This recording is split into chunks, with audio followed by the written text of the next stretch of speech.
guys should really improve it. I'm back in the reaction video. You see by the title, I'm reacting to 10 or top 10 funniest Boondocks moments. Now, I did Riley. If you guys want to watch that, it'll be up here. But if you've seen from that video that I did, I love the Boondocks, bro. Even though I don't know when the Boondocks came out, but when I started watching it, I was like the age 6. My uncles had all the DVDs, so of course they had to put me on, you know what I'm saying? So I was definitely in love with the Boondocks. It was like another girl, I think her name started with a D. It was like basically shows like I didn't get to watch when I was like little, so at the age of 6 or 7 I was watching all of them. That's why I love the Boondocks so much. Even still to this day I'll be watching the Boondocks. Oh, I didn't even screen record. But yeah, that's why to this day I love the Boondocks. I wish they could bring it back, but it probably won't be the same because, you know, people are sensitive, and I think like 2 cast members are, is it, or is it 1? It's actually kind of 2 because not Eddie Murphy, but Charlie Murphy passed away, and he actually played I forgot his, is it Ed, the guy Ed in the show, his son or grandson, I don't know, but he played one of the white boys. So yeah, the Freeman's outrageous adventures are set to return to the small screen. It's Welcome to Watch Mojo, and today we're counting down our picks for the top 10 it's gonna be hard, funniest like Granddad, moments. you know? I know about white people too. Like when they talk, they say the whole word like this. For this list, we'll be looking at the most laugh-inducing and or darkly humorous moments and scenes from seasons 1 to 4 of Cartoon Network's adult animated sitcom. Number 10, Riley's teacher. I remember. Bro, what's your mama? Sorry. Yikes. I didn't even know that was real, bro, until I seen it somewhere on like social media that it was a real teacher, bro. And that's the crazy thing is, like the episode where what's his name, Little Milton. But I knew that was real. But this one, I did not know was real. Honestly, I was like, what? Features this pair.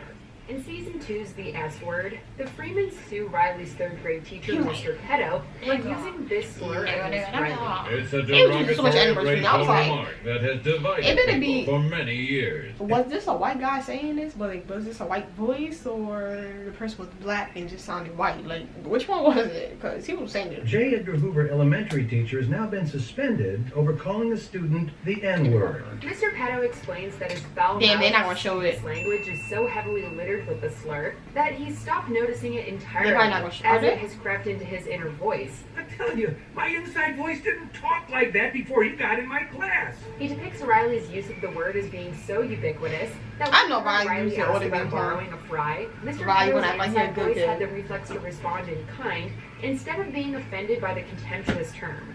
This episode is actually loosely based on real events. Yeah, I saw it. Number 9. Granddad opens a restaurant. I remember this. If you know, bro, at the end they started moving like zombies, bro. And the white girl, she was like, I want some more, I want some more. And then he gave her the bag. She ran to the park, bro. To taste I know Boondocks, bro. As caffeine, then this episode's for you. When Granddad cooks soul food for Sunday dinner, Ed Wensler is so impressed. Huey was not with it. To open a restaurant to serve it. I'm telling you, Robert, this is the best location in Woodcrest.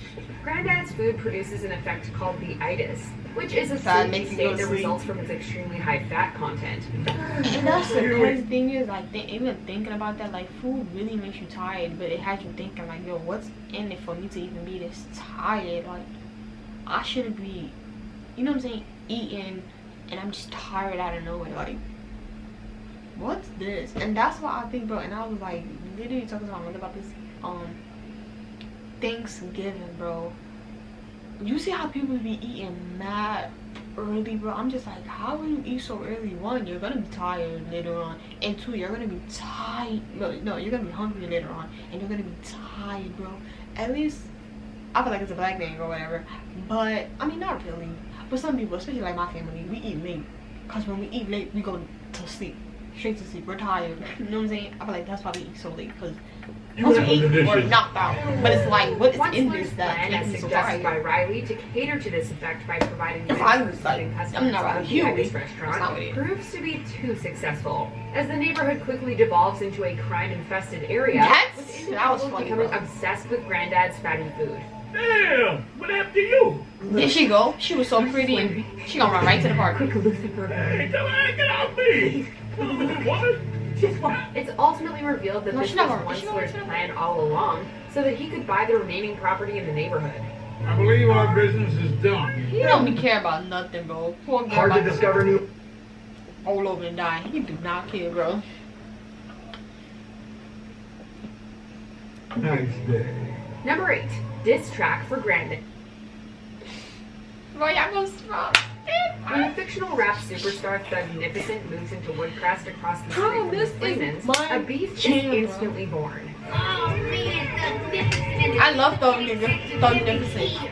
Thugnificent was definitely my favorite. Impact in the neighborhood. Like Gangstalicious, he was alright, but Granddad files a I don't know. I didn't really like Gangstalicious like that.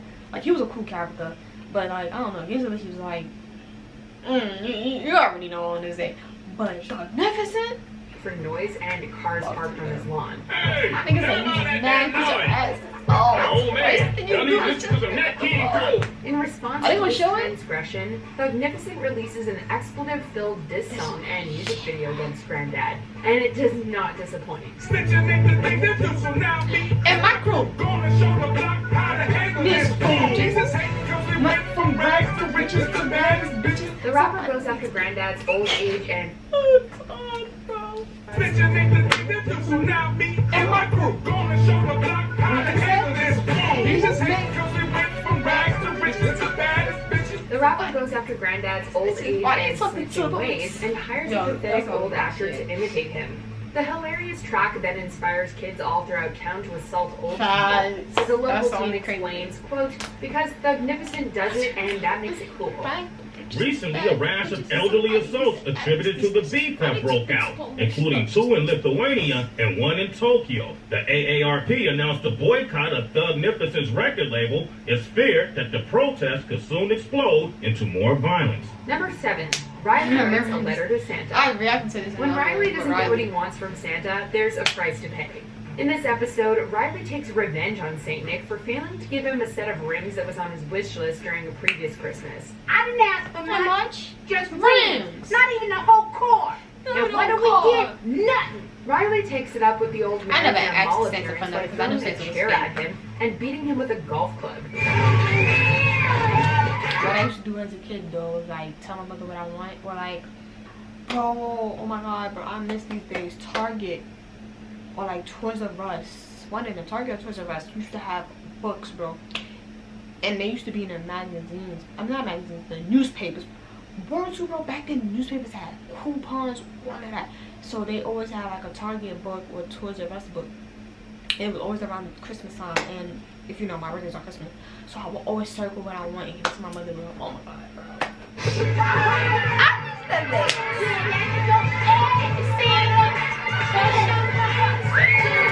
He then proceeds to threaten Santa in writing, giving us a hilarious insight into Riley's creative process and making sure to get the point across with a few choice words. I'm coming for that ass again until you pay what you owe. Sincerely, Yours. That Santa stalker. As we find out later in the episode, the letter doesn't seem to get the job done to Riley's satisfaction. So another Riley mall wants Santa must unfortunately meet the young boy's wrath. Number 6, American Compassion. When I remember people when Popeye's chicken head came out, people was talking about this, especially when the, 2020, people started talking about this. terrible flu rips across the country, the Freemans turn to President Obama's televised emergency speech for guidance. Good afternoon. Obama cared, I'd like did to not start off care. by thanking all of you out He there. did not. He was safe and he did not care. All the written letters about the safety Well, of not the first Obama, family. but like You'll be happy to know Obama. that Michelle, Sasha, Malia, myself, and Bo are all fine. Don't nobody care about you, man. Tell us everything will be okay for us. After reassuring He's like, the everything country is that he and not his gonna be family okay. is safe, he delivers some unsatisfying news for Granddad. The country's best weapon against the flu is compassion for our fellow men. In times of crisis, Americans pull together. And what's going to get us through this difficult time? Sharing. Sherry. Lending a helping hand to a neighbor. But he ain't sharing nothing. Granddad's panicked anger reveals his absolute distrust and hatred for others as he loudly yells in front of his grandchildren. This makes it abundantly clear that when the apocalypse Guys, and I think Riley and Granddad were trying to add people to the house. Number 5, Uncle Ruckus. That's how I felt last year, bro. When that thing popped out, I was like, oh no, bro. Like, I was scared for my family, bro. I was like, like, we gotta mask up, wipe down everything, do not go outside. We are not going to you gotta go to work, make sure everything you are wearing before you get in the house, get a bag, tie it up. Was not playing, even since it is day, not playing, bro. Even though it's like, you know what I'm saying, it's slowing down good. I be praying, I'm like, God, protect us, like, you know what I'm saying? Like, we're still out here. Even though it's not bad as that. Reverend Father Uncle Ruckus would be any less racist than just the plain old Uncle Ruckus, you are in for a surprise. Facts. What's his name? Dubois gets possessed by the ghost of the old man Stinkmeaner, who has returned to seek revenge on Granddad for killing him in a previous episode. We could all be reading a book right now. Once Stinkmeaner attacks, the Freemans need to use everything they've got to subdue. Yo, I remember the end and Riley was pissed because he was in his bed. They enlist Reverend Father Uncle Ruckus to perform an exorcism, and it goes exactly as you'd expect. May white God bless you, Robin. I came as fast as I could. Ruckus makes the family beat the possessed man this with type of show various cannot be on racially TV charged now because people are like so job sensitive. applications as they scream profanities throughout. Get your black ass out of here. Yeah. Number 4. What Granddad does to Stinkmeaner. Before Stinkmeaner went to hell, he caused hell on Earth. In Season 1's Granddad's fight, we're introduced to the concept of the N-word moment. Defined by Huey as a moment in which ignorance overwhelms the mind of an otherwise logical black male. Causing him to act in an illogical... He stepped on his shoes. I ain't gonna... This is exactly what happens between People do be acting crazy, like, when somebody step on their shoes. But it's like, I'm not gonna act crazy if you apologize. Especially if it was an accident. You know what I'm saying? But like, oh, I'm sorry. You know what I'm saying? It's wrong. But you do not apologize and you did it on purpose. Nigga moment. And Stinkmeaner, who spent the episode preparing for a rematch of a parking lot scuffle in which Stinkmeaner beats up Granddad with his martial arts skills.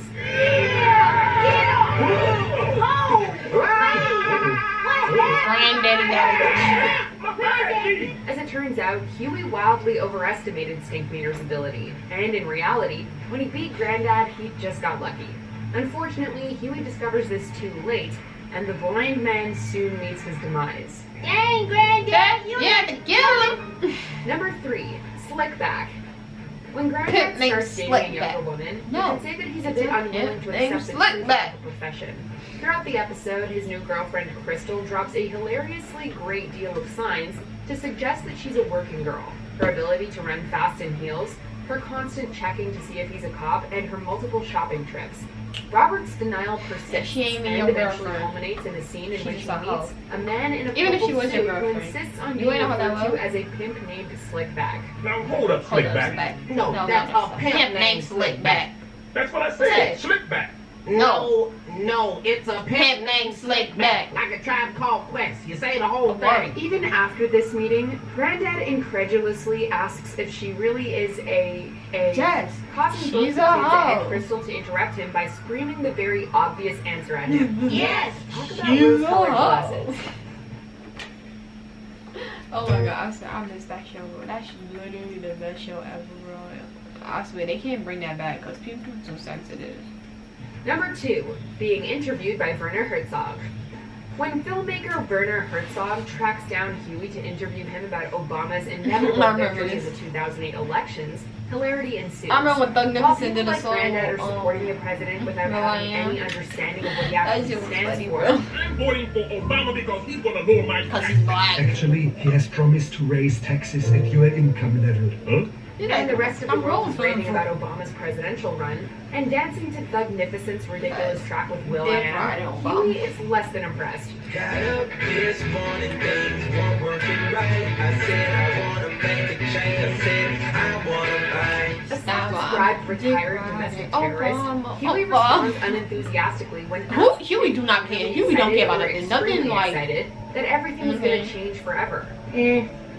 Herzog goes on to describe violently ending his own life in response to his subject's bleak outlook. and cites an old saying from his native Bavaria about depressing kids like Huey. In Bavaria we have a saying, der Junge ist ja total bedient. It means this is the most depressing kid I've ever met in my life. I'm like, Before we okay. continue, be sure to subscribe to our channel and ring the bell to get notified about our latest videos. You have the option to be... Number 1. Huey lays it down. At the top of our list, we have one of the most incisive criticisms of American culture found in the series. And it comes from the very first episode. I'm not a prophet, but sometimes I have prophetic dreams. First like the episode. one where I was in a garden. So 2005. In a dream, Huey Wait, so I was. So if it started in 2005, I was born. Oh, okay, so it was still on TV while I was born. But we always had the DVDs. That's crazy. But oh, okay, so I was same age. White Okay, people so that Jesus was black. Ronald Reagan is the devil, and the government is responsible for 9/11. Pandemonium ensues, the crowd devolves into violent chaos. He said thank you. Later at Wexler's garden party that Huey and Riley are forced to attend, Huey tries to reenact his dream, but he encounters one unanticipated problem. None of the rich white people care. Huey is unable to deal with the encouragement and compliments from the various wealthy partygoers, who, instead of being offended and rioting, are all impressed that the young boy is so thoughtful and articulate. Tell me this, why was all the video recording of the Pentagon attack seized by the FBI and never seen again? He speaks so well. He's adorable. Do you agree with our picks? No. Check out this other recent clip from Watch Mojo, and be sure to subscribe and ring the bell to be notified. The only reason why I don't agree because those are not really the funniest moments. I thought they were gonna show some of they showed the good moments, but the best moments, bro. I'm gonna have to find the really best moments. But if you guys like this video, you already know what to do. Like, comment, subscribe, turn on the notification bell. Also, you know, I made a video. If you guys want to see more videos like this, comment that down below, and I got y'all. And I'll see you guys in my next video.